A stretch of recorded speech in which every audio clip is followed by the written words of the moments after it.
for everybody who's here virtually and here with us in person, thank you for taking your time to be with us. The reason that we do these events is because we believe energy brings more energy. And ultimately, we need to learn from each other. We need to come together. We need to support each other.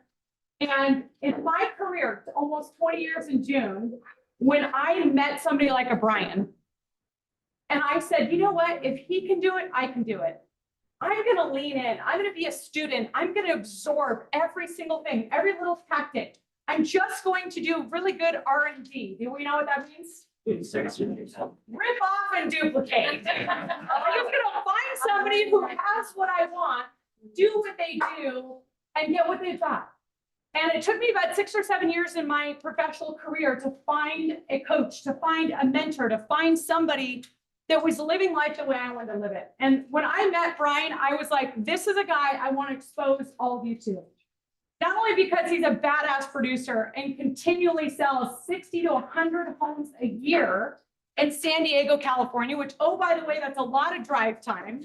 That's a lot of different properties, from condos to multi-million-dollar homes, from, La Jolla. I mean, you do it all. But this is a guy who's got a great family life, a 5 and 7-year-old at home, who's been loyal. He's on a team with Dan Beer. They have an unbelievable team that does, I don't know, $400 million, $700 million in production, depending on the year, in San Diego, California. 11 years on this team. And what Brian does really well is stays focused on what he's good at and continues to pump out the volume. So as I meet Brian, I go, I have no excuse. This guy is always smiling.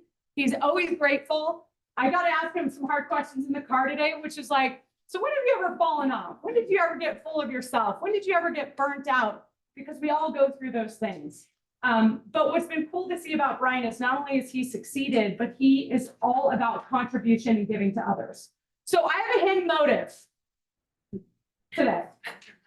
And my hidden motive is that I want you to consider being coached by Brian. He's never rolled out a coaching to individual agents, but for years he's been coaching top teams, like teams that have 50, 100 agents on their team, teams that do $400 million a year in production, and that spend a ton of money to have Brian coach them. Real tactics that he's doing every single day, but also building positivity, energy, and community. So from the minute that Brian speaks, I want you to think to yourself, am I somebody that wants to lean into coaching, invest in myself, put myself in a community to get uncomfortable, to stretch myself? Would I take direction? Would I be humble and coachable? And if you constantly feel the resistance, ask yourself the same question I did. Isn't it tiring doing this all by ourselves? Trying to come up with that strategy by yourself?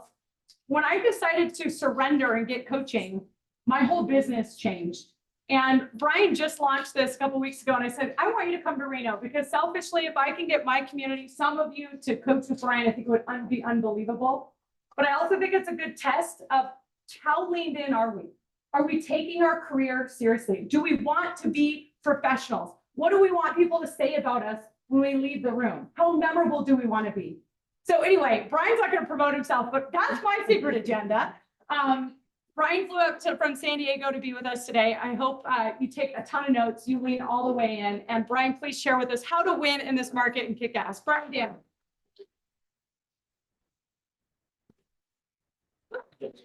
Yes. Perfect. And as far as the slides, I can. Do you want to just throw it here and then you can? I'm good with that. Let me. We have quite a bit, so. Just share. Perfect. And you can. Oh. So. All right. See, I put it on PDF, so there's got to be. Because. They didn't do that cameras. So we can keep that there. This.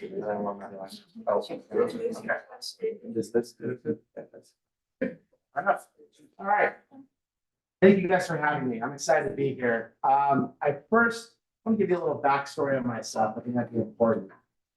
I've been in the business 20 years, and for some odd reason, I thought it'd be a good idea to start my career in real estate and commercial.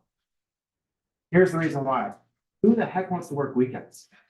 I thought it was more professional. I thought it was a thing to do. So I leaned in, I went and I got myself involved in commercial real estate, spent about 7, 8 years there. And not to bore you with the details, but I found myself at some point in my garage, completely bankrupt.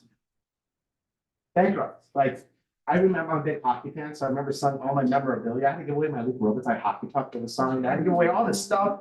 I know my girlfriend at the time, wife now, looking at me like, Brian, like, how did this happen? Selling all my stuff just to make ends meet. Hey, Brian, stand for that desk or this desk, just so the camera, it's not at your head. This guy. Yeah, there you go. So I was trying to figure out what I was going to do, get myself out of this hole. And for so long, I spent time thinking, how did this happen to me? Like, how did this happen to me? How could, here's the one thing I knew. I aligned myself with a mentor that probably wasn't the best. I had, at some point, just to let you know, the company I was working for went bankrupt. That meant I lost 6 figures in commission because I predominantly leased up an entire shopping center. And when that thing went bankrupt, that means I lost all my commission. So that's how I found myself, a long story, put myself in that garage in that moment. How could this happen to me versus how could I let this happen to myself? That was the shift. And simultaneously, I remember this like it was yesterday. I was at a farmer's market of all places, and I'm interviewing the city of San Diego to figure out like what I want to do, and is this the end of real estate? How am I going to get out of it? And I remember seeing this goofy character on a bicycle with a basket, a loaf of bread in a farmer's market, picking up veggies, whatever the heck he was doing, putting it in his front basket. And I looked at him like, he looks familiar. Oh my God, that's Dan. And it was a buddy of mine that I went to college with about 10 years ago, or back in early 2000s. And we reconnected and he said, Brian, what are you doing? You still in commercial? Come do this with me. Well, fast forward 11 years, it worked out pretty well. And something I really want to highlight to you is the one thing that I must do is introduce you to my family, because everything I do is because of them.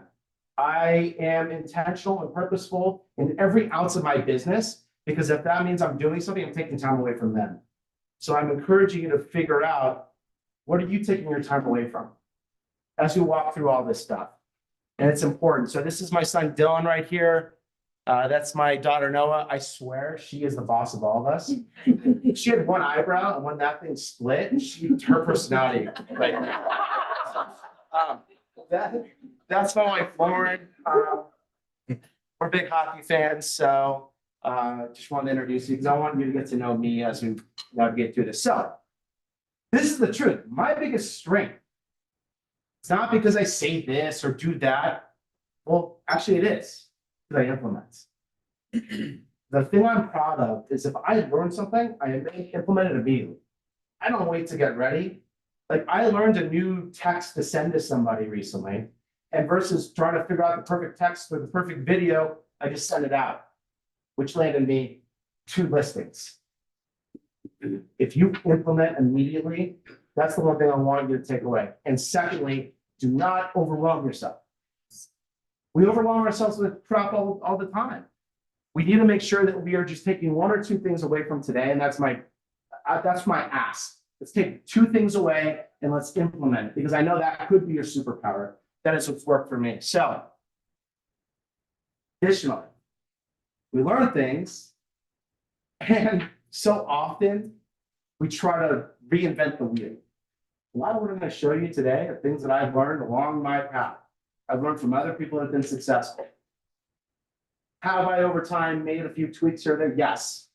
But don't try to reinvent the wheel. Do what's already working. Which leads me into exactly what's always worked for me in a conversation. The reason why I think this is so important is to focus on our conversations. That's when we win with people. It's when we win with buyers and sellers. It's when we win with other agents. We have to win with other agents. So conversations really matter. And we need to not have an agenda. Let me give you a definition of what an agenda is. It's when you try to play hero. When you put the cape on and this happened because of me. You need to live in contribution. You need to be a resource, and you need to be a guide. And if you make that shift between being a guide versus being the hero, and you make the other person their own hero of their own story, you're the only one that just showed them the way, I'm telling you, you will build deeper relationships, period. My success has come by making people feel like they're their own hero. And I want to show you how I do that. So this is a proven process, and I apologize, guys. I move around quite a bit. I can't help it, but I'm good. Okay. So proven process. Anyone want to take a stab at what a proven process is? It's something that works that you repeat. Yeah, over and over. exactly. Love it. 100%.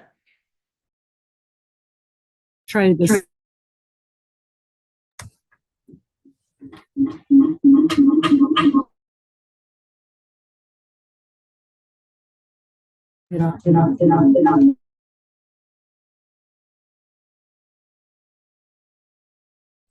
Check, check, check.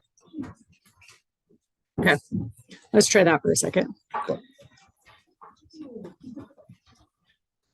Okay, sorry. We have 89 people plus team meetings tuning in. So if you stand like 2 I will feet back, stand- that might also I help. want to be with everybody. I know you. I know you do.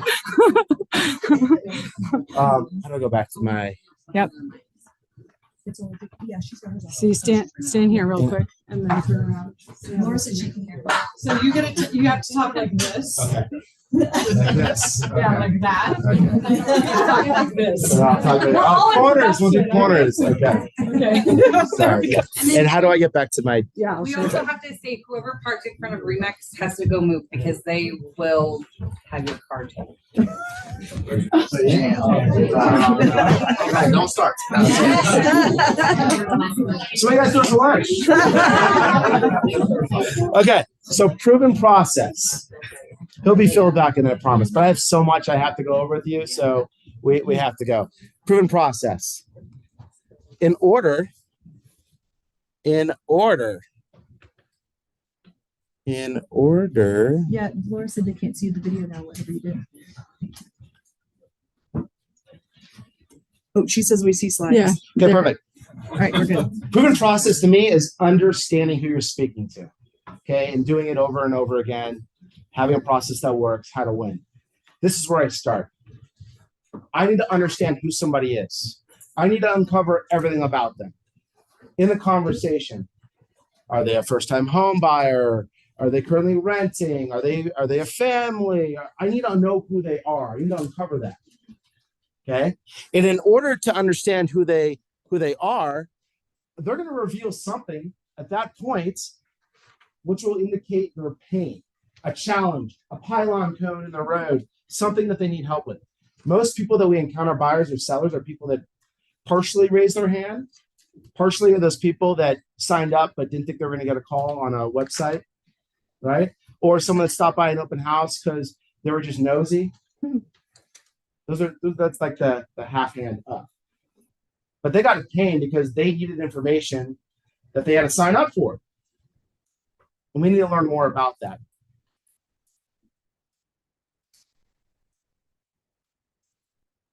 And once we understand who they are and what their pain is, we then have permission to present value. And the thing that's broken about our industry, unfortunately, is we start with value. We don't even know who the hell they are. Or maybe we do. We know for like a moment, but then we hit them with value. And then we hit them with a crap load of value. And then all of a sudden, we're just a used car salesman who's just throwing value at them, hoping that we hit something on the wall to get something to stick. That's what we do. You need to understand their pain to hit the right value. When you understand this stuff and you use this proven process to uncover who they are and understand their pain, and then you hit them with the right value, I want to be really clear. I spend 40 to 45% of my conversation each in they and pain before I even bring up value. Because they're just going through self-discovery. And when they do that, and you finally bring that 1 ounce of value, I'm looping once. I want to show you how I do that. And that loop is the close that gives me the stuff I sprinkle on top. It gets me the appointment. It demonstrates how I've had that proven process for somebody else before, right? It's all those experiences. So it's really, really important. That is my, so imagine this. I'm a very visual person. and I'm going to be going to the board here, but this is the picture frame, okay? This is a buyer who's thinking about purchasing a house. You're not in this frame yet. Do you realize that? This is them saying, oh, I'm thinking about buying. Okay, now watch this. Oh, there you are. You're right here. And you're not even on the road yet. You're just on the outskirts. And this is you, and this is why intros are so important. Because if your intro is crap, they're not going to welcome you to their road. If your intro is sharp, then you're going to have an opportunity to lean in, right? And then shake their hand. There's these two bubbles, and you got to merge the two. So what you need to focus on is, how do I have a good intro so I could eventually put out my hand and shake their hand. So these are the three things that I focus on that are really, really important. I want to be mindful of. I always want to meet them where they're at. That's why understanding who they are. We know things about people before they even open up their mouth. I give an example. Open house. What do we know about someone who stops by an open house? What was that? Anyone? They're just looking. They're just looking. Yeah, they're just looking. At houses. Yes, thank you. Complete sentence. Yes. We also know they probably invest their weekends going to open houses. That's a lot of time, right? They're doing their own due diligence online. How did they hear about it? Most likely online, or they're on some sort of agent drip or something. They're on Zillow. Right? But we know more about them than we think. And then we have 7 seconds, no joke, to either win with them. And that's when they're judging us. 7 seconds. 7 seconds. So how can we own those 7 seconds and really make sure that we're being memorable? That's the goal. We need to role play our intros. Our intros are so important. We don't even realize it. Our energy. We need to make sure that we are their guide, like I mentioned. So here's what I focus on in the intro is I want to have good energy. I want to talk like this. Who wants to talk to anybody like this? Right? I want to have good energy. I want to have complete control. That gives me authority. And I want to be perceptive. And what I mean by that is, how many of us have ever been on a phone call and you're like, oh my God, I caught this guy at the complete wrong time. They're about to hang up. And we don't acknowledge it.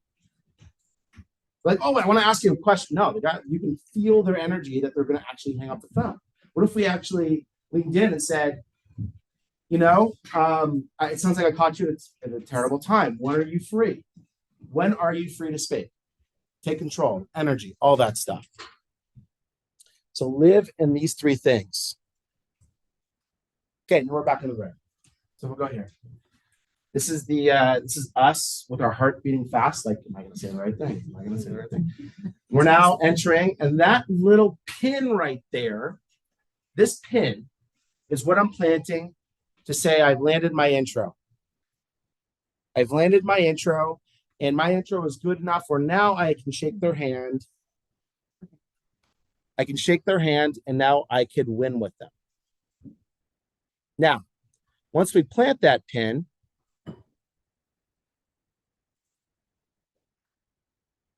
these are rules that I really hope. Okay, if you're gonna write anything down today, let's do this. How are you? Can we get rid of that crap? Please? It's so disingenuous. They don't even know who you are, and yet you're asking how they are. A nurture call, they know who you are, they know Brian, of course. But why do we leave it? How are you? Because it's comfortable. If you're too comfortable in your call, you're doing it wrong. The truth. How are you? Okay, then the next one. I'm just checking in. All right, so if we ever prospect or call people with each other, here's a rule I'm going to ask you. Crumble up a piece of paper and throw it at their back if you hear either of these things. I do it to people on my team all the time. Makes my eyes. Yeah, right? Yeah. Let's break these habits. These are the things that everybody else is doing. Let's be different. How are you? I'm just checking in. Okay. And then the stuff that's just not specific. That's no authority. Not specific. Very generic. I just want to reach out to see if, no, you just want to reach, no, thank you, goodbye. Intros, we have to really think about what it is that we're saying to win with people. So here are a couple intros that I'm doing. I'm very big on pattern interrupts. Pattern interrupts. Anyone have any idea what a pattern interrupt is? Something to get them off one track and onto yours. It's a Yeah. or something. They got a call, sales call. What happens when you get a sales call? You already know you want to hang up. It happened to me about 20 minutes ago. Right? And I knew, and the way they started was, how are you? Brian, like I knew him. No. So I want to show you some intros that I'm using that are working to get into the conversation to land on that road. I ask a question.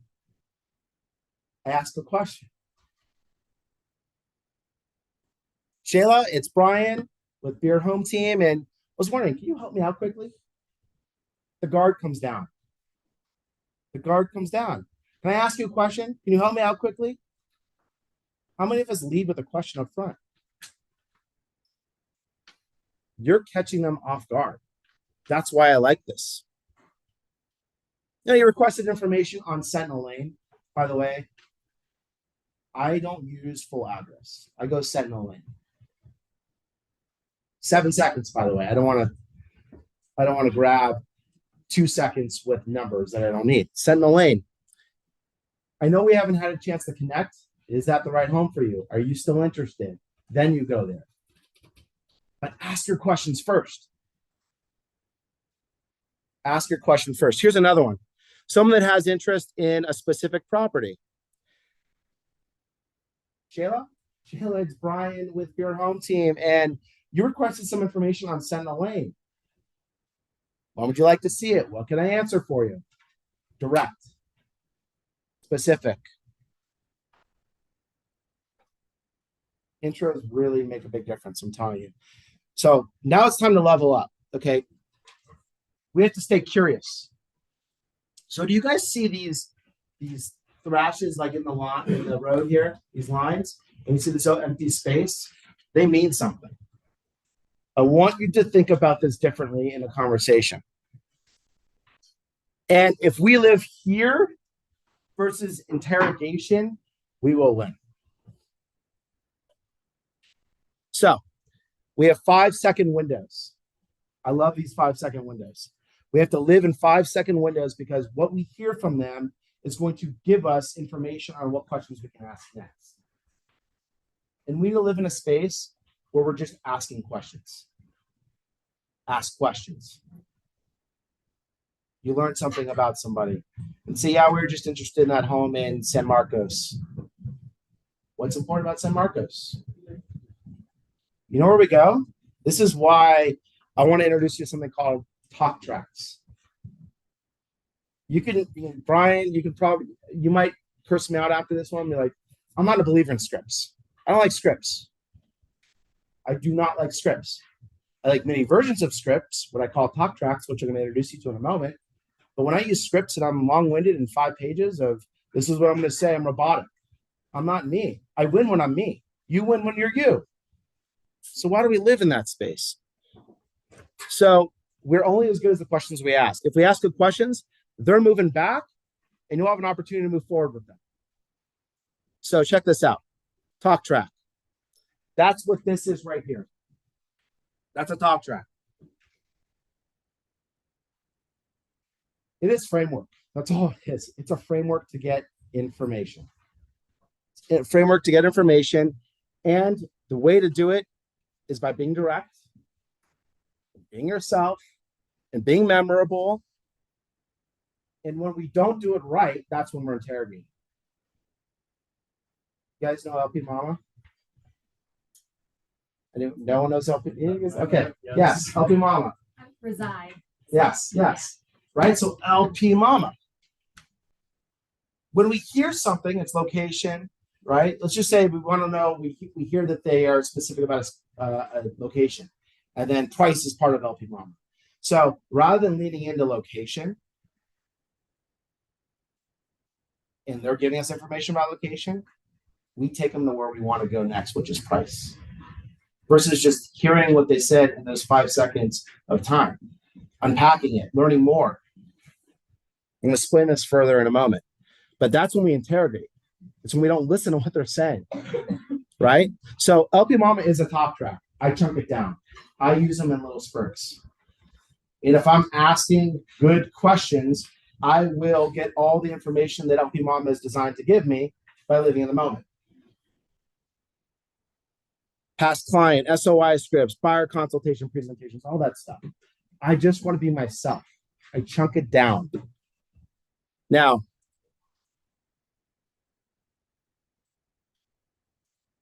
that's why I love it.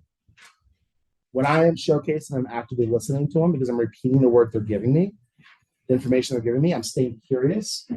I'm advancing the relationship. That's it. I'll give you examples of this, I promise. We have to live in talk tracks. We have to live in shorter windows. The problem is, this thing is sticking. There we go. The problem is, there we go. I don't want to be a robot. And scripts make me a robot. I can control my tone when I'm using a script. I just don't want to use 5 pages of a script with somebody. Do you guys know when one's being used on you? Yes. So now my wife, she's like, "You're using that feel, felt, found thing on me?" No. I want you to be you. We win when we're ourselves. So chop these things up, make them you, live in the moment. Okay? And what we need to focus on is that right here. If you land a good talk track, this, what I call a technique, that's the rapport building. It's the space in between. You can build so much trust and rapport after you learn information. So what does that look like? Well, it lets you build rapport, it lets you establish yourself, it allows you to be relatable. Here's where we get in trouble as well. I'm going to point out the things that we can't help ourselves with. When someone says something and you're like, "Oh, I've been to that restaurant. I have to let them know right now that I've been to that restaurant." So you interrupt their flow to let them know that you've also been there, or you're also a foodie, or you love a sports team, or you went to the same college, or whatever it is. You interrupt them in the moment. Why do we do that? Let them talk. We're actually getting in the way of getting more information. You'll come back to that. You're getting in the way. So we want to be relatable, but we don't want to create.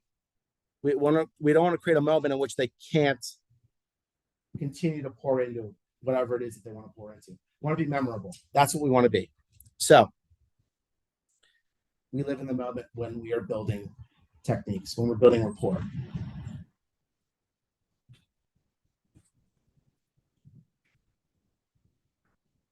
These are techniques. Feel, felt, found. Does anyone know what a feel, felt, found is? Yes. So feel, felt, found is, I completely understand how you feel, and others have felt that same exact way. In fact, what most have found is by sitting down and going through what your options are, you're able to get in front of a home that you didn't even know existed because you've just been limited to homes that are coming soon and coming to market in a reactive state. So you see value in being more proactive about that search, whatever it is. Feel is, I understand how you feel. Others have felt the same exact way. This is what they found. That's building rapport. That is resonating with somebody. Has anyone ever been stuck in a conversation, not knowing where to go next? You're like flat-footed. Yes, we all have. You guys are all liars.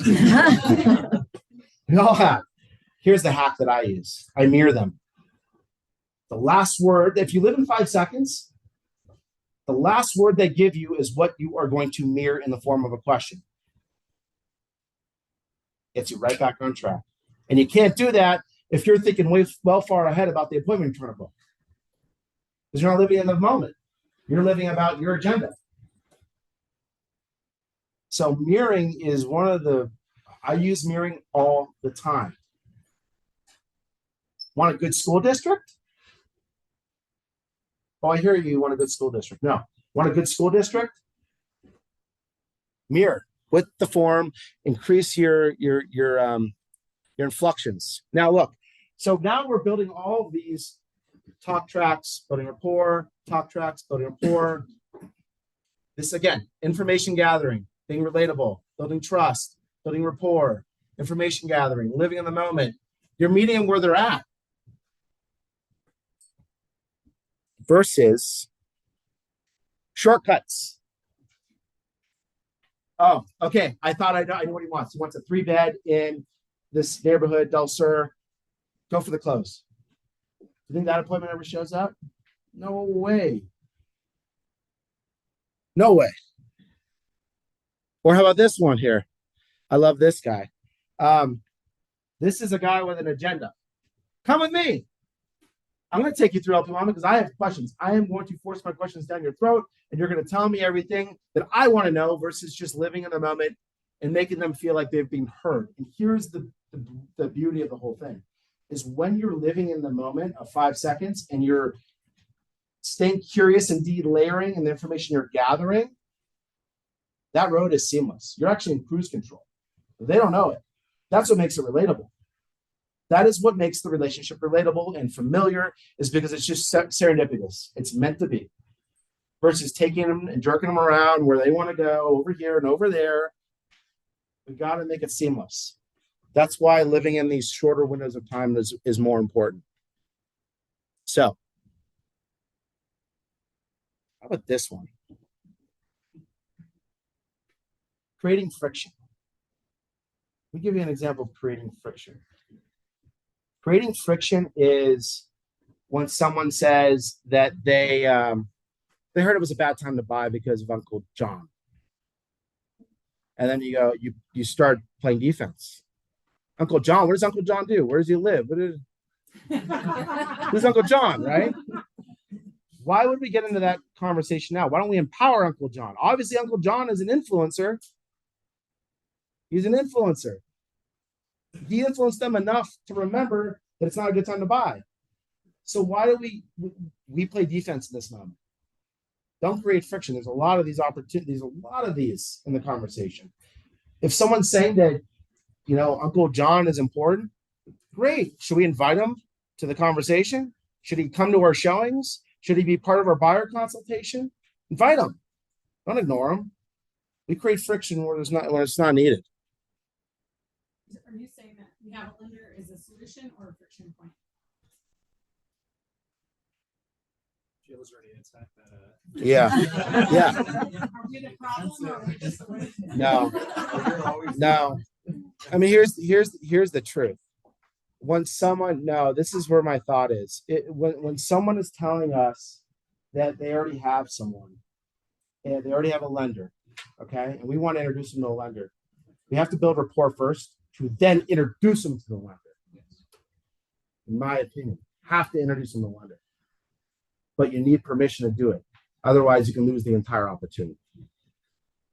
You better believe that's part of my conversation when I build rapport with them.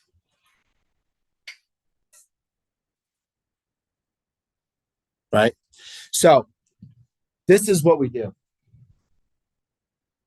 We are just so unaware of what we're doing or what we're saying that we lose people, and we need to be self-aware. That's a superpower right there. It's being self-aware of the situation.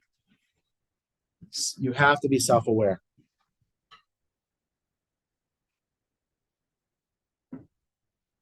Okay, so what do we traditionally do when we have a next step with someone, or we end a call? What do we traditionally do?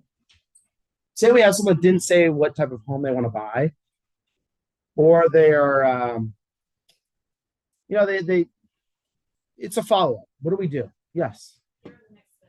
Yes. What are those next steps? Call you at this time on this day. Is that a good time for you? Yes. Schedule when it works for you, and actually call them at that time. On Exactly. Yeah. When we end a conversation, the issue we get into as agents is, okay, perfect. I'll follow up with you in 2 weeks, or follow up with you in a month, or I'll follow up with you. Okay, they're not going to buy now, so They're gonna buy in 6 months from now. I'm gonna follow up in. They're gonna follow up in September. Why are we being so vague with that? Why are we so vague? Why aren't we saying perfect? I'm gonna call you. Here's what I'm gonna do. I'm gonna call you in April, on April 10th at 2:00. That's when you're gonna hear from me next. Or perfect. Here's what I'm gonna do. Why don't we book our first showings next week at 1:00 on Tuesday? Versus saying, I'm gonna see what homes make sense, and then we'll schedule time. Get them committed to the next step. Always. How did that happen? Yeah. So,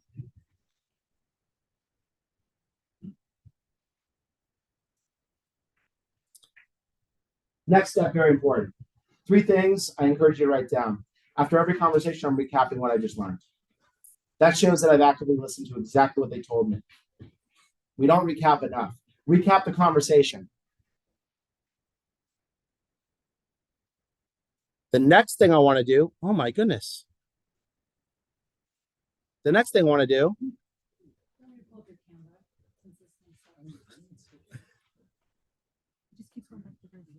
Yeah. It's okay. I think I'll go. Yeah. Next thing is, thank you, Sean. Next thing is 2 questions. 2 questions you're going to ask. I'll give you the first one. What are you looking for in an agent? What are you looking for in a real estate experience? What are you looking for in an agent?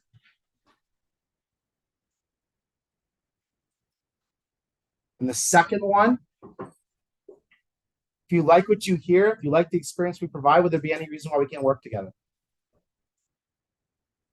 In fact, these 2 questions I ask when I book appointments for a consultation, when I go for a showing,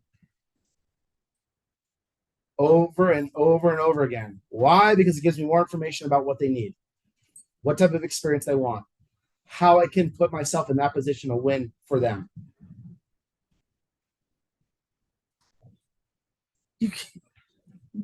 So sorry. Yeah. We can type it in there too. Yeah. Look, it's we're hitting this button. Yeah. This is what happens when you have bad habits. Keep hitting the wrong thing here. Okay. And then you tell what happens next. Here's what's going to happen next. In fact, when I'll tell you, this is a trick that I use all the time to get them to commit to the process. All the time. They say they haven't spoken to a lender yet. Why am I like, oh, perfect. I'll make an introduction to you via email right now.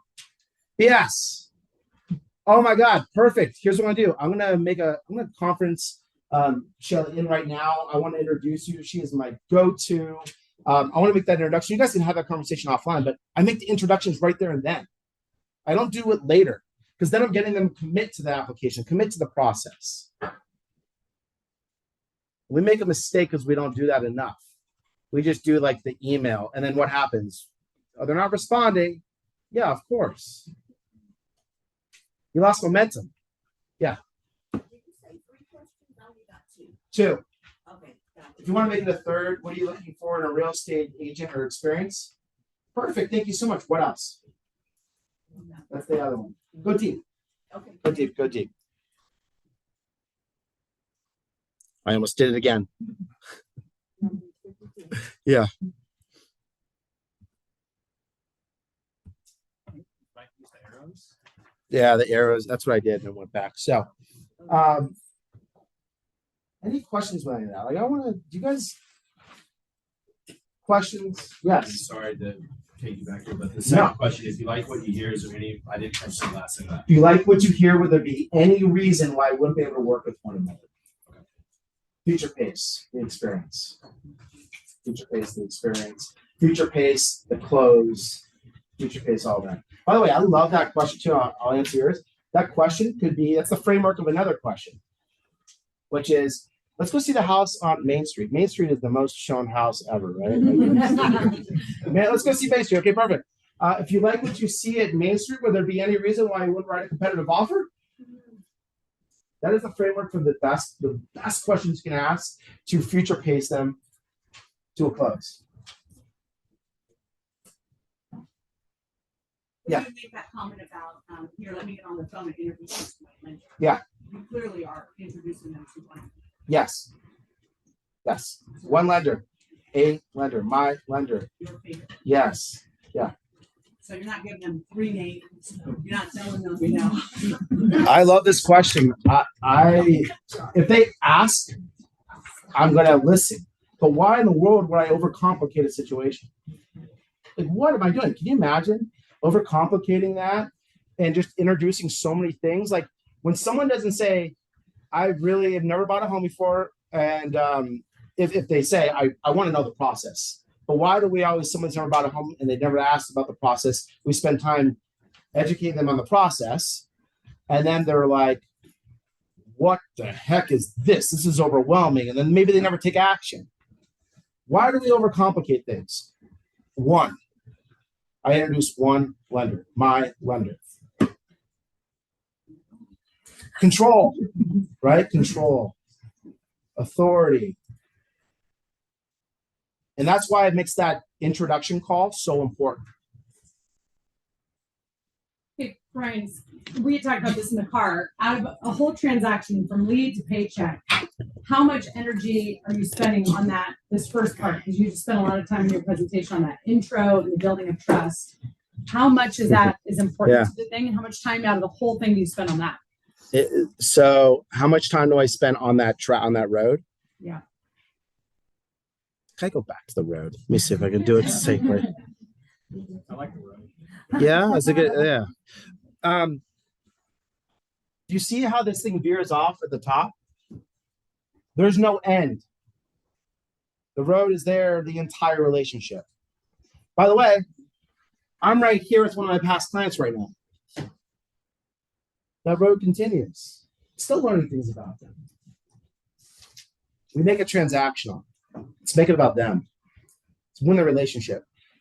The reason why I have massive success, and frankly, I have a faucet of referrals that never turn off, is because of this. I'm just winning with them. I'm building the relationship. And they trust me. My easy deals, hopefully my easy deals are the ones that are the people that I've nurtured for like 6-7 months because I had a long road with them. Mm-hmm. And I just met them where they're at. And I was continuing to be reliable. The next step is important. I want to highlight this. The next step is very important because when I tell them I'm going to be there at 1 o'clock, I labeled myself as someone as consistent. I'm there Tuesday, 1 o'clock. Then I'm calling my next shot. I'm like Babe Ruth pointing in the outfield. I'm calling my next shot. When I have the next appointment, I'm telling them I'm going to show up again. And when I do that 6-7 times in a row, why wouldn't they trust me? I labeled myself as the trustworthy person. But we leave it, we don't define it. Let's we're going to do it anyway, so might as well squeeze a lemon on that. Squeeze a lemon on labeling ourselves as someone's going to show up the way they want us to. Here's the other thing too. And I love that we're pivoting here because how often do we call someone we say we will and they don't pick up and we'll leave a voicemail? What's the next step? Text. Yes, text. In your voicemail, you call again, but the voicemail should be, listen, I know we didn't connect right now. It is 11 o'clock on Wednesday. I'm going to try you again on Friday at 1 o'clock. Like, why don't we go there? Why don't we just say, oh, shoot, I can't get them? No. The relationships that, it's funny how it works out. I do that 3 times in a row, and then someone's like, and I'm like, oh, great, they're ghosting me. I get them on the 4th call. I'm like, oh my God, Brian, I'm so sorry. Life just got in the way. I'm like, they're apologizing to me. Or how about the one that you call 10 times? I do it. I've literally gone 20 times plus on some of these people. And what they said, Brian, thank you so much. You're really patient. Like, we just really weren't ready yet. But I was consistent. And because I didn't stop doing what I was already doing, I won. And those are the easy transactions because they just lean in. So you do think it's important to leave voicemails, right? Yes. If I've had conversations with them, if they know who I am. Here is my sequence of events. I obsess over a space of 25. So I don't believe it's here, but I'll walk you through that right now. When I get a new lead, new opportunity, open house, whatever you want to call it, I go 5 touches for 5 days. 5 touches each day for 5 days, 25 touches. That's call. Like I get obsessive. Like I'm a weirdo. Okay. I call and I set up a search if it's a buyer. I also set up a search if it's a seller. Why do we not set up searches for sellers? They need to know what their equity's worth, right? We never do that. Call, set up search, no voicemail. Call again, no more than 10 minutes later. By the way, if you call someone and immediately goes to voicemail, that's not a call. You have to hear a ringtone. Then it counts. Call again, then a text message, and then a call with a voicemail if I can't get them on the 4th attempt. And then an email. And then I repeat that the next day and the next day and the next day and the next day and the next day. What do I have to lose? I'm going to show you some pattern interrupts that I do. You're going to think I'm a weirdo, but I'm going to show you some things that I really try to stand out, be different, which involve different ways of calling people. So I'll walk you through that. One other question with this taking the time to really build trust thing. I've been saying there's been so many A leads, people that are highly preferred, that are ready, willing, and able, and that will follow your opinion before. Now there's like almost no A leads. We're all dealing with B's and C's that are scared to death. I'm assuming you haven't changed your process a whole lot, but a lot of people just didn't take the time back then, and now are figuring out how to take the time. Yeah. So you coach a lot of people. Is that the shift you're having to see everybody make? Is it changed for you, like the amount of time you took then versus now? Yeah, I mean, as far as just so I can answer the question, Like the building rapport, the gaining trust, the building authority. yeah, I mean, all that stuff is incredibly important. I've always when I made my transition from commercial to residential, like it was just very clear to me. By the way, I had one lead source when I started. It was San Diego homefinder.com. It was internet leads. We had nothing else. And I would just pepper. And I had metrics. And I would just focus on how many good conversations, the quality of the conversations I'm having, which is funny enough because there are CRMs out there that you have a scoreboard and they track it. And unless you have a 2-minute call, it doesn't count. That's kind of the space I was living in before that existed. But yeah, I want to build rapport. I'm going deep and I'm just calling my next shot with them. Shayla you mentioned something about the leads of who are going to buy now and the leads are going to buy later. Here's the truth. I have at some point, this brings me back to our conversations. Like, I can see you thinking. yeah, no, but like we were talking, I mean, here's the core of it. And I love this stuff. So like the core of it is, Brian, what was like a hard moment? It was when I was overwhelming myself with 100 leads. That's the truth. So I'm supposed to call this one person and remember everything about them. And I couldn't remember their kids' names, where they were looking. I had 100 people on my database that I was solely responsible for. 100. And then we chopped that down to 80 and then 60. And then here's where I live now. People that are buying the next 30 to 45 days, 12. By the way, I sell 80 plus units a year. 12. Do I ever get to like 16 or 17? Yeah. But I will not let myself get to 20. And the reason is because I obsess over winning the relationship with them. Less is more. My nurturers, I have a game plan. They don't get hit up every day, but some might get hit up once a week, every other week. I have a plan for that. And I also have some automated stuff that's being sent to them too. Here's a hack. When you learn something about somebody and you know they have some hobbies or interests, what's preventing us from like going to like Google Alerts, setting up like a search for some sort of article regarding something they liked? And that way it's automatically generating a link to you about one of their hobbies. So we don't always have to make it about real estate. Someone loves skiing or mountaineering or doing whatever it is. It's me, by the way. Then I'll get that link and then I'll just fire it off to them. I'll copy and paste. That's autopilot. That's like how I can stay in touch with people on autopilot mode. A lot of tricks like that, but be creative. You can't do that if you don't win the relationship. Yeah. or take good notes. So, all right. I want to spend a moment here for a second. Let's talk about value proposition. Who recently closed on a deal in the last 3 weeks? Awesome. Anybody? Tell me how you won with that person. What was the value you brought? Yeah, please.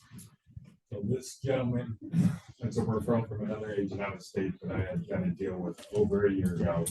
And he just liked how I worked, and he works for a bigger company where he might not be able to bring himself here to do the deal. So the last 2 deals I've actually gotten was from him from college. So he put him in my VIP list. I did conversations once a quarter. And then So this is a referral, is it? yes. Okay. Okay, good. So you won with that person. That's really important. How did you win with those other people?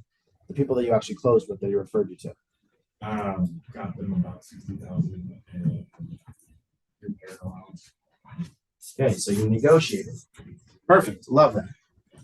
Love that. 60, you said? I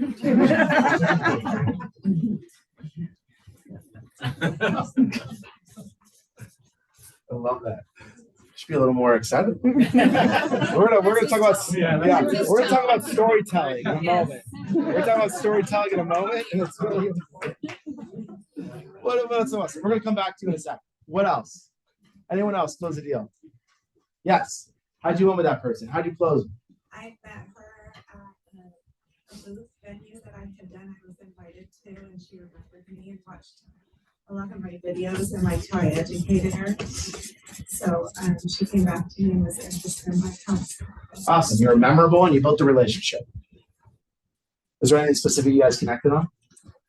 She's a single mom, and she kind of felt like there's no way she'll ever own a house, and I'm really big on helping the people who say I'll never own a house. That's my mission, and she did that. Thank you. I'm excited to show you something I do here with that. You already did it, but give me some more context. And one more. Yeah. So I had a client that lost his house in a crash. Oh no. So he's a VA buyer. Yeah. He lost his VA loan, couldn't get it back. The circumstances. So I'm really upset about that. I started talking to him probably 6 months ago. Finally, he called me ready. It was actually a referral for a close friend.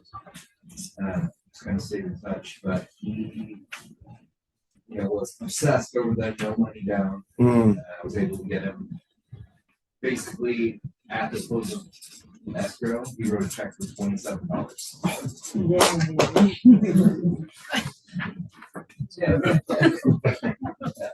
Congratulations. And I know there are more stories out there too, but thank you three for sharing.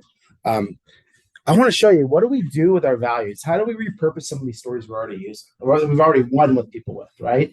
And like, how do we build our own value props? So what I want to show you is so here, for example, VA, remember that road, right? You learned a proven process, the road and proven process, those two combinations. When you're building that relationship with him, you learn that he was VA, you learn that he had a tough situation, right? His experience, he did have a VA loan before, right? He lost his, you mentioned that? He had to sell because of the divorce and because they didn't pay off the full short sale. Yeah. So he lost the VA. That takes us to pain too, right? A lot about him, and a lot about the pain. Like, you did a lot of that proven process naturally. We all do. That's the point I'm trying to make. We all do, but we got to spend more time there. So like, check this out. When we focus on, look, they pay. This is in my office, by the way. And there's a road. They pay value results. Outside there is the agenda. By the way, all of this, that's gold. And this is the gravel. This is the gold. Outside the road is the gravel. That's what we're trying to dig gravel on the outskirts of this road here. So check this out. When we really know the value we're supposed to deliver, that's when we connect. That's when we build relationships. Okay. And I heard that in essence with all of these. Here are just some examples of my values that I'm bringing people. Some. Now, There's themes. These are like pillars of themes, right? Relationships and market share and experience and a proven process and negotiation, 60K over here, right? And then more options and marketing and off-market homes and more. Like these are values, and we have way more than this. You, first of all, need to build your value prop. Look at your last 5 deals that you've won, and how did I win with those people? That's your value. I spend time auditing my deals every quarter, and now I have a list of hundreds of these things. These are just a few. I get specific, I get broad, all that. And the reason why it matters is because eventually,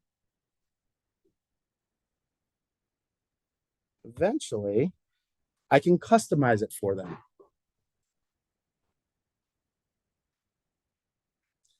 I can customize it for them when I know who they are. When I know who they are. Let's go to yours for a moment, right? When I understand who they are, it was someone that went through a divorce, never thought they would own a home. Is that not divorce? Single mom, and didn't think she can purchase a home. When we learn enough about somebody, we can customize the value we're going to bring. So this is where I go in my conversations with people. First-time home buyer, military, first-time home seller. Oh, wait, no one ever talks about that. Everyone talks about the first-time home buyer. No one ever talks about the first-time home seller. Upsize buyer, downsize buyer, investor, relocating, and more. But what if we just said, okay, now I know who you are and you're one of those things. And what if I paint the picture of customizing what we have for you? For example, first-time home buyer, we need to label them. So I'm trying to fast forward here. Sounds like you're a perfect candidate for a first-time home buyer program. Sounds like you're a perfect candidate for I never thought I could buy program. Sounds like you're a first-time home buyer for a get back in your VA loan program. It sounds like you're a first-time home buyer, or it sounds like a perfect candidate for our I really want to hammer negotiation repairs program. Whatever it is, I use this all the time. When you learn enough about them, you can customize. What is the value? The value is everything else I just showed you on those 3 other slides. It's marketing, it's options, it's finance options, it's how we get off market, it's all the other stuff, but I'm titling it to something that resonates with them. What if we change the way that we presented value? Like, what if we truly changed it? I had seller on the phone the other day, and they're like, there was an unfortunate situation. It's a divorce situation. He kept saying, I need to reshape the house. Okay, great. I need a new paint. I need to do this. Great. Oh my God, Jim, you're a perfect candidate for a reshape program.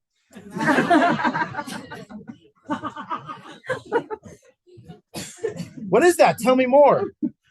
That's where I go. And it's everything else I'm already doing, but I'm meeting them where they're at.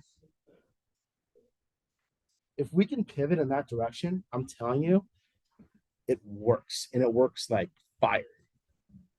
I'm so curious about this reshape program. Yeah. So yes, in fact, what we do is we have a list of our vendors that come out to the house and they help bid out all the work so that way we can get all the painting done. And I know you're looking for a landscaper too, so that's part of that program.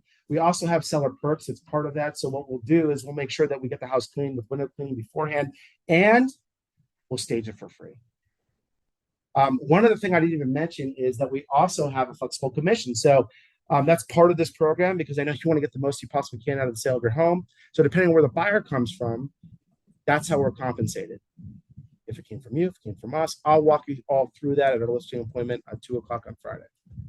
That's where I go. Yeah, so that's where I go. Thank you. But the reshape program works. And you can really pull heartstrings with this stuff. Like, it will resonate. Customize it. Right? Here, boom. That's everything that's part of those programs. It sounds like you're a perfect candidate for this. That is what I lead with.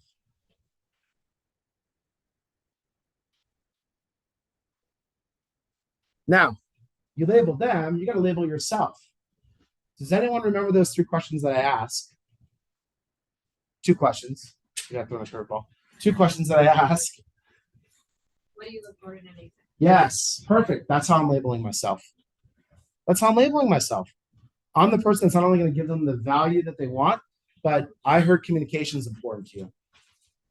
In fact, I know it's so important to you. When do you like to communicate? At what time, what day, and how? Like really clear. I really, I had an agent before that just went through the motion, didn't really negotiate on my behalf. So you come in, right? Label yourself, the negotiator. For real, like we got to label ourselves. We got to tell them that we are the person that they need to be their guide, not their hero, their guide. We got to label ourselves. And we do that with stories. So I'm sorry, I didn't get your name. What is your name? Joey, that's a story. We need to repurpose our stories. So when we figure out all the values that we're using, and by the way, we're in a beautiful room right now with a lot of people. I encourage you to share your stories. How did you win with people? Before I go to role play every day, the first thing we start with is tell me about a win. Tell me about a loss. I actually spend more time in losses than I do in wins because I don't want people to make the same mistake others have made. And when I do that, I let them know. Like that's when I have very direct conversations with people. As I warn them, I don't want you to fall in the same footsteps as this person who didn't want to come up $5,000 in a home that they loved, that meant everything that they needed 2 years ago and can't get in the market today. Not happening. And we have to tell these stories. That is the antidote that you put on top of all of this value. It gives it a heartbeat. You need to give everything heartbeats, in my opinion. Everything. The stories just do that. It enhances all this stuff. It enhances the connection, right? It makes you the no-brainer choice for sure, and also gets you to be their guide. What it is. So, I love this guy right here. So this is what it feels like when we throw a value, we go for that loop I talked about, and they're like, oh yeah, I'm okay, I'm all set. That's what it feels like. Or it feels like that. Great, now this is what I'm gonna do. I'm gonna choose that value right there. Yeah, this one looks good. And we just start throwing value. Where we need to go if we don't land an appointment or if we don't connect or we're not doing well in the negotiation conversation or whatever that is, it doesn't matter. By the way, that road exists with clients, it exists with past clients, and it exists with other agents. It exists with other agents. So the value is really important. Where do we go? Where do we traditionally go? Where would you think we should go when we don't land the right value? We should probably ask more questions. Yes. Heck yes. And where we need to go is back to they or pain. Because where we stay is the bottom half of the conversation. I already put all that work in to learn who they are. The pain. No. Like there was something there you didn't explore. You didn't unlock their combo. We need to spend more time unlocking their combo and really listening. And by the way, here's what we're guilty of as well. I'm going to talk about what we're guilty of as agents. When someone gets really personal, and then we don't even ignore it or acknowledge it. We just don't even acknowledge it. Someone talks about a death in their family, and then we get to the next thing, versus actually living in that moment and exploring that life event. Some people shared some crazy things with me. Here's what I know. If they didn't want to discuss it, they wouldn't have shared it with me. So when people share things that are personal, we need to go there because the average does not. Is it comfortable? No. Not comfortable. I'm never comfortable when I have these conversations, but it's familiar because I do it a lot. And I'm encouraging you to lean in when you hear these things. You can be someone that's going to build an expansive relationship, a really advanced relationship with somebody. You can connect with them on a deeper level that most won't. So don't ignore those things that we hear. It's really, really important. But go back to they and pain versus going back to another value. Then we're just It's just guesswork. We're just guessing. But the pain is where we need to really spend time, and we can't get there without understanding who they are. So I'm redundant, I know. I can't emphasize that proven process enough. It shows up in everything that I do. Buyer consultations, listing appointments. It shows up in a relationship with agents, and I lean heavy in agent relationships. Everything. So pattern interrupts. I love these. I promise you I was going to tell you something that I do that's a little bizarre. This is where it is. So when I'm calling people, and I don't want to do the same thing, same number, 4 days in a row, and I can't get them. What do I do next? Well, I mix it up. I find them, I don't play detective too long, but I find them on Facebook and I FaceTime them. Or excuse me, on Facebook. I also FaceTime people. Has anyone received a FaceTime for someone there's no way this person's calling you? How many times has that happened? Like once or twice? Yeah, like 2 or 3 times. And like you remember it because it's so bizarre. That's why I FaceTime people. They don't expect somebody to be there. And I'm like, what do I have to lose? It's day 4 or 5 of my follow-up. And like, what do I have to lose? And I'm just sitting there with a smile, like, hey, what's going on? You know what? And I don't even really have to get into like my intro is that in itself. Like it's just like there's no way somebody's here. I mix it up. Have fun with it. Right? Like when I can't get somebody on the phone, I send a text. I sent a photo of my daughter in some ridiculous outfit. I'm like, look who's helping me out today. And they're like, what? Or a photo of my dog in Halloween or something. Pattern interrupts. That's day 4 or 5. Who the hell cares? Right? You'd be surprised how many responses I get from this stuff. Let's be different. Let's not be scared. Let's go there. Let's go there. So I call Facebook, I call Instagram, and the truth about Facebook is when I'm calling is it's like a really weird ringtone. So like, you know, if you have your volume up, it's like, what is that? I didn't set this alarm. It's the same thing as the FaceTime. So just be different. Have fun with it. This is supposed to be fun. So lean in. Okay, so I'm going to show you what I focus on as far as like my day activities. I want to walk you through that. But first, I want to I like the mountains. Although I'm in San Diego, we have a few, but I find these mountains internationally all over the place, and I love to mountaineer. Fortunately, my season is coming to an end because I just tore my MCL and my ACL, but I already have the next one scheduled in the calendar for Volcanoes of Mexico, so I'm excited. But I go on these mountaineering expeditions. And when I go on them, something I learned recently is the guides, because I don't go by myself. I need a guide, especially knows the mountain.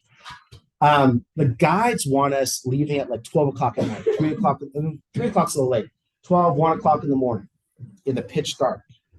And they give us these headlights. And they're all about leaving early for a few reasons. I'm curious, does anyone know why they want us to leave early in the morning? Yeah. So when you summit in the middle of the day. You don't. Yeah, and you can make it down the hill in daytime. Yes, because if somebody goes south, you're in daylight for sure. Mm-hmm. What I grabbed out of that was this. So I have my headlamp on. Well, I want you to listen to the train of thought here. So I have my headlamp on. In my headlamp, you have these things called lumens, which give you like enough light. But the one I have gives me about like 5-10 steps in front of me. Okay.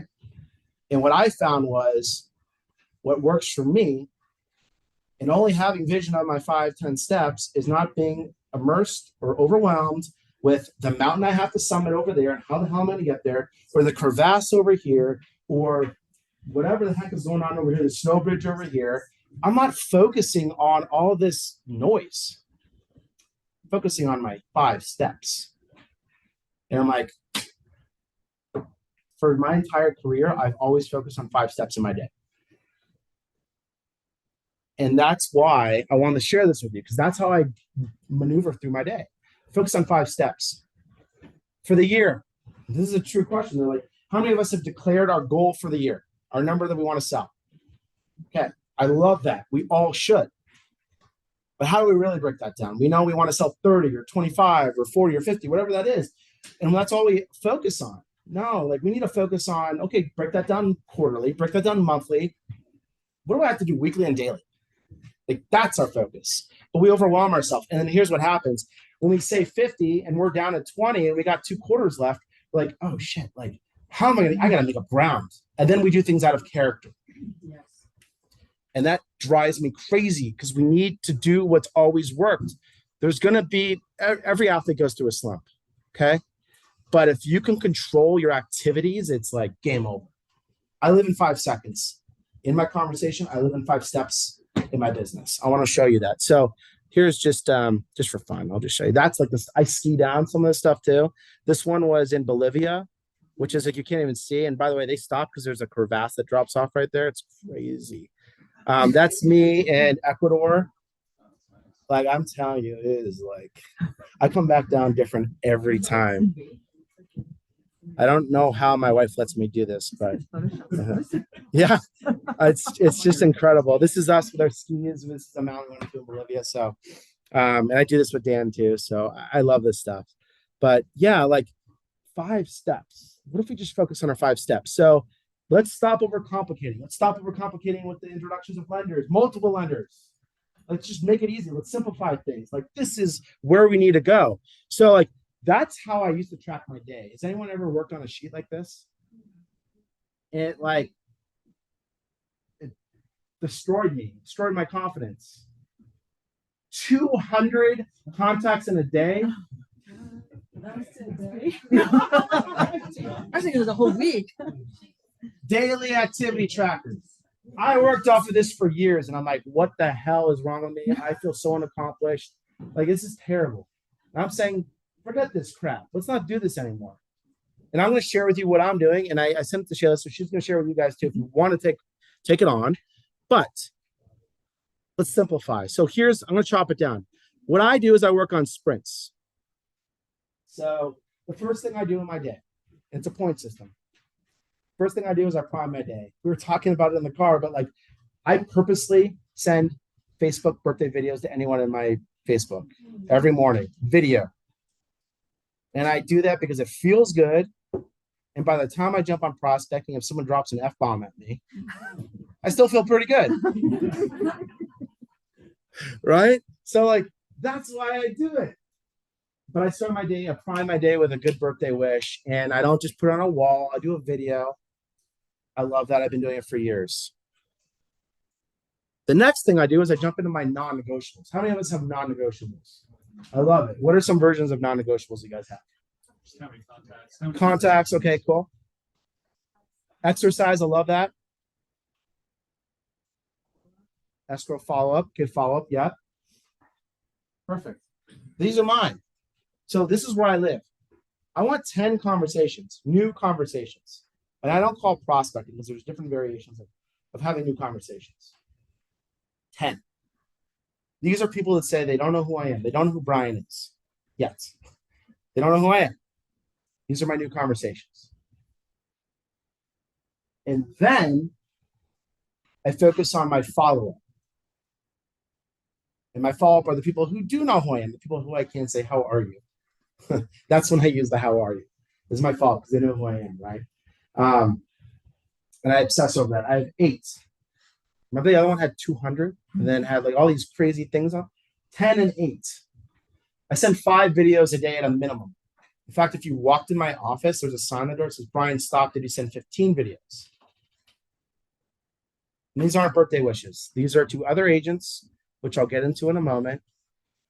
These are to clients. These are to past clients. There are variations of it. And then follow-up text. I send 5. Growth. 10 minutes of a role play, 10 minutes of a podcast, 10 pages out of a book, 10 minutes minimum. I role play every day. It's driving me crazy. I wasn't at mine today, by the way. Yeah, so you can. Yeah, we can. We won't own. Yeah, Yes. You did it. Check. Fair enough. The biggest compliment I get actually is I had 2 messages from agents on my team today. Brian, are you okay? Where are you? What's going on? Like, because I show up that's what I'm doing every day. You know, that's the biggest compliment I can get. And what if we just ask for 1 review or 1 referral every day? 1 multiplied 5 times 4, that's 20 in a month. 1. That's simple, right? 1. That's where I live. I want to get to the videos for a moment. So, how many of us are in a market, we're all in the same market for the most part, where we have low inventory? Yeah, there's like 3 houses for sale right Okay. Love it. Main Street. It's always just Main Street. Main Street, 1, 2, 3. Yeah. That house is haunted. Yeah. So here's what I do. I send videos to agents. I'm very big in agent relationships, especially in my market. Okay. So I have a list of agents that I've done deals with and that I have not done deals with. Deals that I may have written that didn't get accepted. And I send a video. Joey, it's Brian, Danney, Beer Hunts. I love doing that deal with you on Sentinel Lane. And God, man, if there's a way for us to do more business together, my year is going to be epic. How do we make this happen? I want to share with some stuff I have going on. Love to hear what you have going on. Let's find a way to work. Okay. Then I send another video, the same thing to Tina. This time it's Tina, we'd have a chance to connect on that deal, but I'm thinking of you. And I want to find a way for us to finally do that deal together. How do we do more business? I send videos. Okay. Joey says, hey, Brian, I actually have a listing coming soon in this area. And I'm like, oh, I don't have a buyer. But then Tina lets me know she has a buyer that's looking in that area. I connect them. I pay it forward. What do I have to lose? Pay it forward. Here's what I know. When I'm going to listing appointments, I know about the stuff that's coming soon before anybody else. When I go to buyer consultations, I know about the stuff coming soon before anybody else. When I'm writing an offer on Joey's listing, Joey remembers that I paid it forward, or Tina remembers, and they want to do more business with me. I squeeze a lemon. That's what I do. Squeeze a lemon. I find opportunity. And when there's low inventory, I can't guarantee that you're always going to get stuff, but you're going to give yourself more of an opportunity to win with people when you can write an offer, you can go to an appointment, you know some information. I've been doing this for 4 or 5, I think just before COVID, when the inventory really got weird. And I can't tell you how many off-market deals I do. So how many deals? My conversion on writing offers to acceptance is much higher than this. Like much higher. Agent relationships matter. So I spend time in building those. So I want to share that with you. Now, 5 minutes. okay, 5 minutes. Okay. I want to show you the last part of this sheet. And then I want to do one illustration. God, time flies by when you're having fun. I have so much more too. Okay. So this is where I want to show you.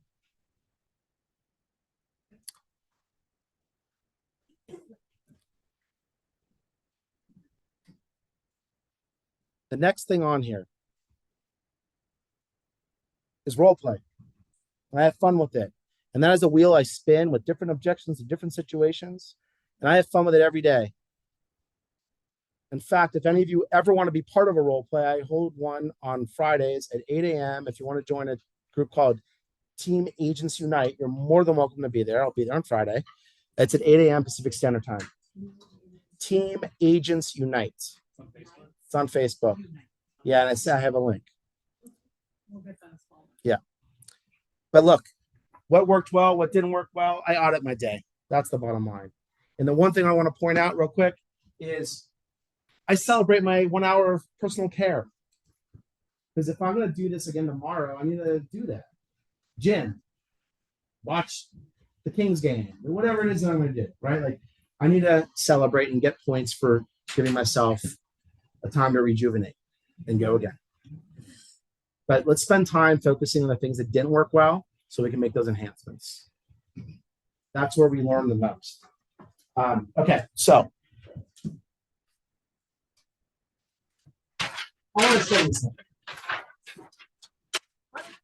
children, how do they learn how to read? Like first, what is their first introduction to a book?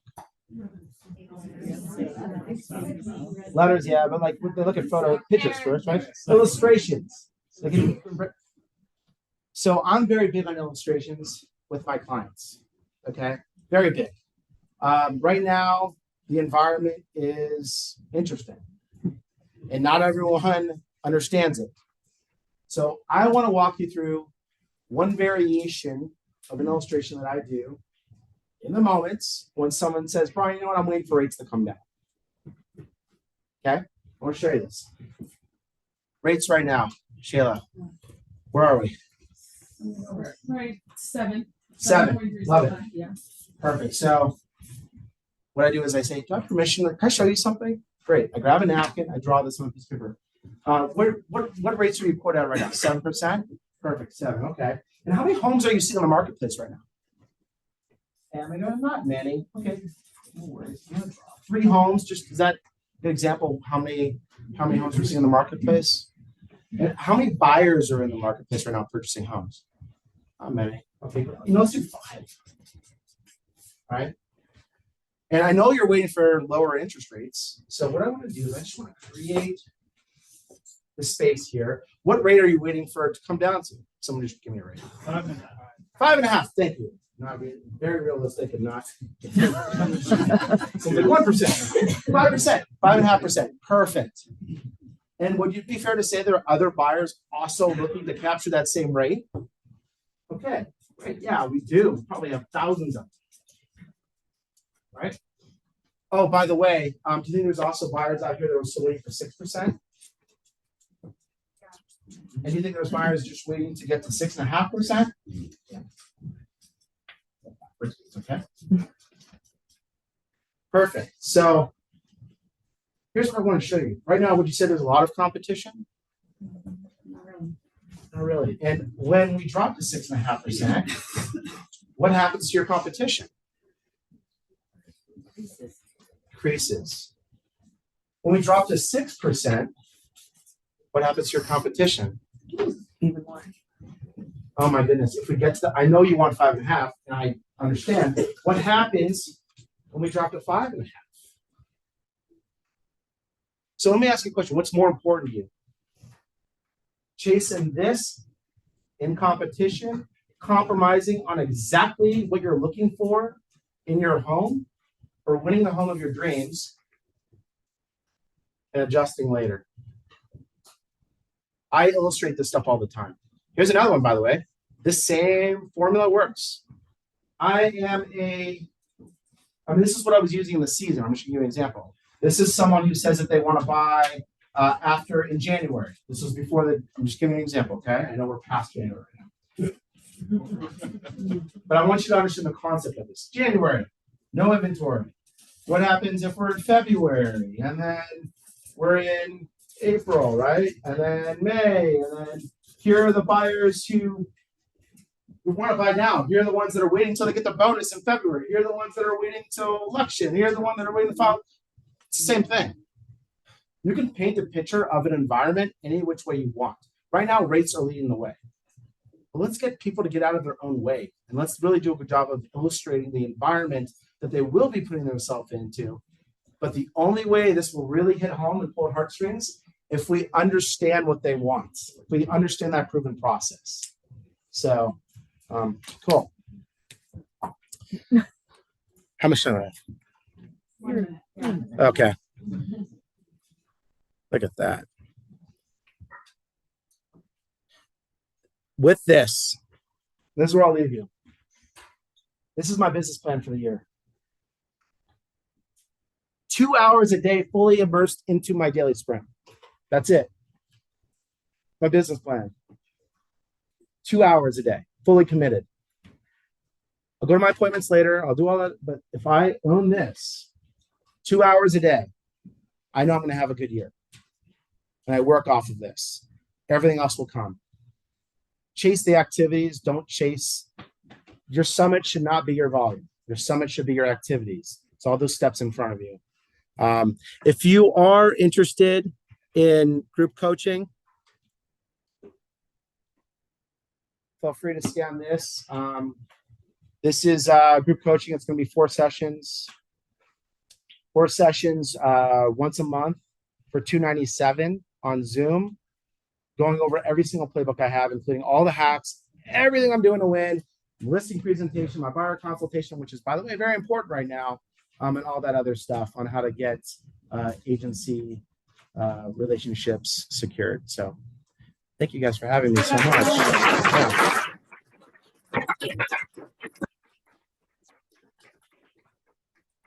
By the way, group coaching is the only way, because as you're in a group and somebody's bringing up their struggle or their win, you're learning constantly in community. It's really hard to learn any other way than in community.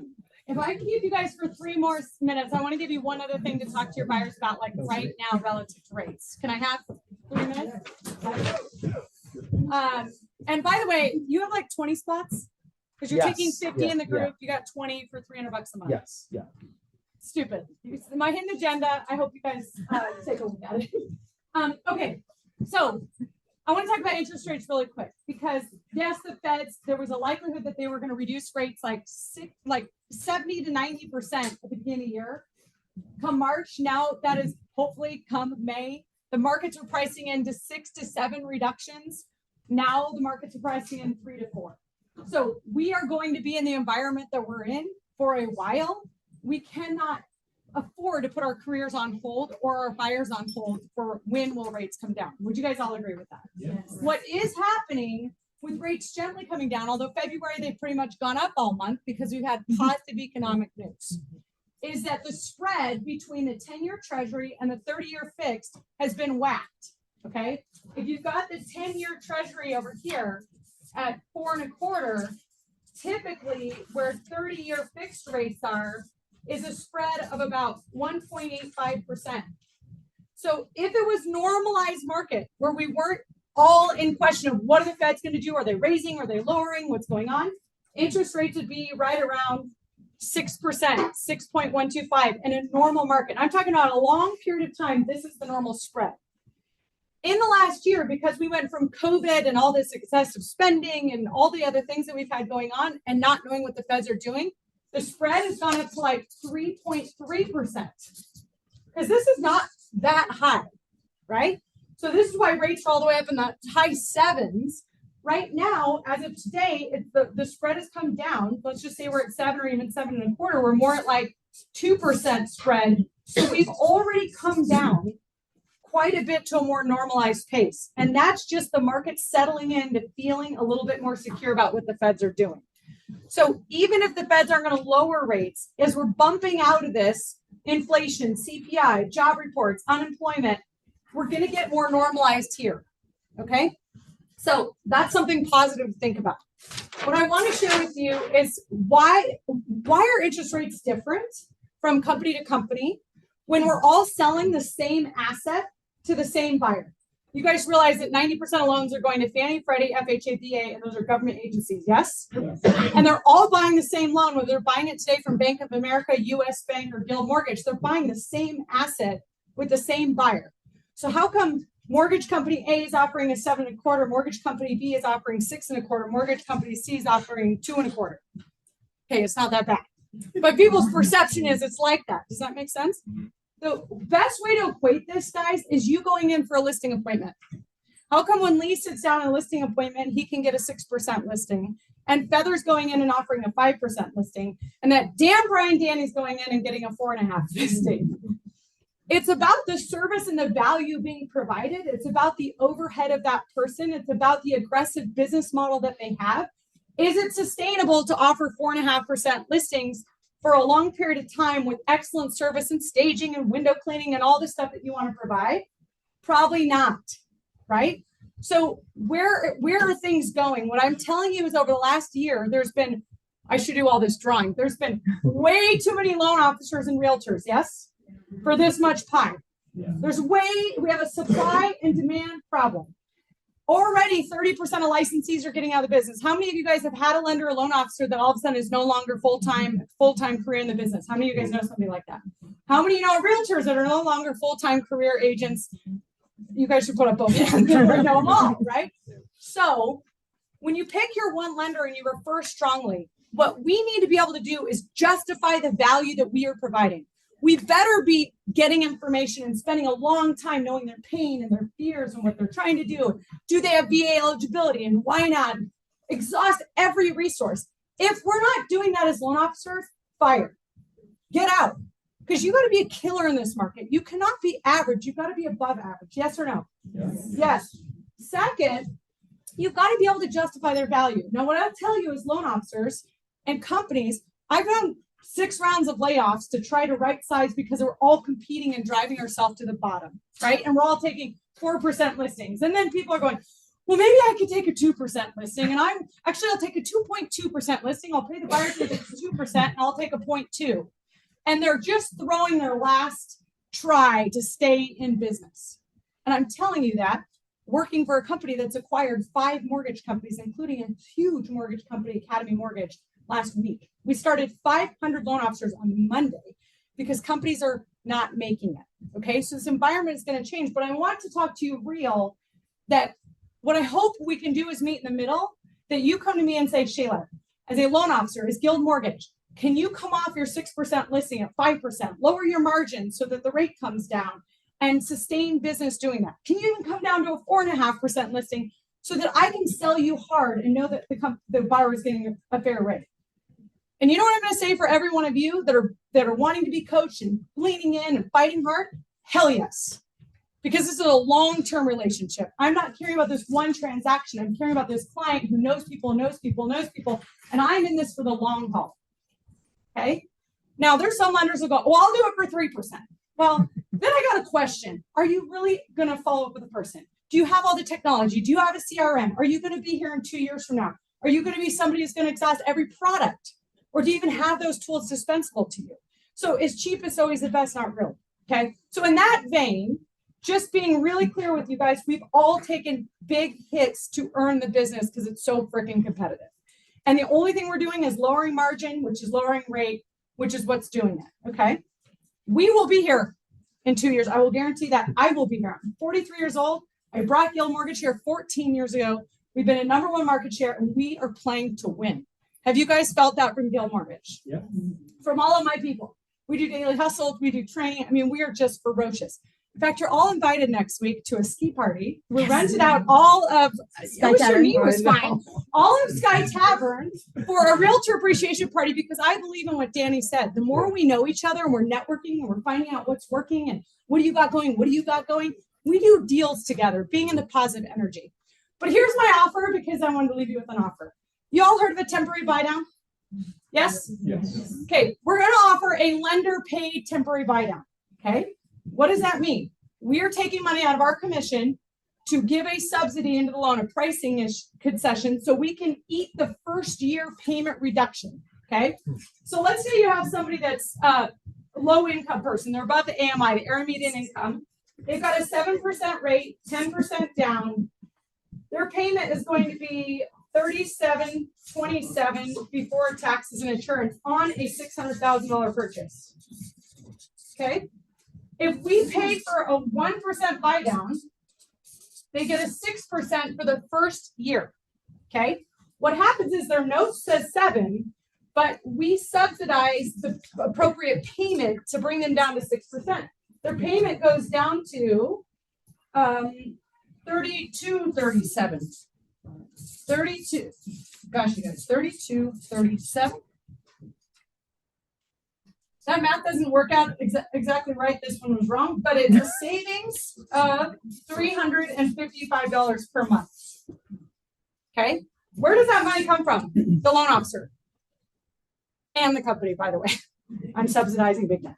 Okay. So what happens is we basically take this $4,000. It's coming out of their payment. It helps ease them into homeownership. It sits in an escrow account that we're subsidizing the payment for that whole first year. Now, if rates drop in 6 months from now and we can refi, whatever's not been used goes right back into paying down their loan even further. The reason I like this temporary buy down is because that money is in theory not being spent on a permanent buy down, that when they refi, they just lose it. Does that make sense? Yeah. So how do you sell this? You say, look, I'm partnered with a Guild Mortgage loan officer. They are so serious about earning clients for life and helping people find a way to get in. Because if they wait and they have all this competition, just like Brian said, you might miss out. You might be that person 2 years from now that still doesn't think they could buy a house.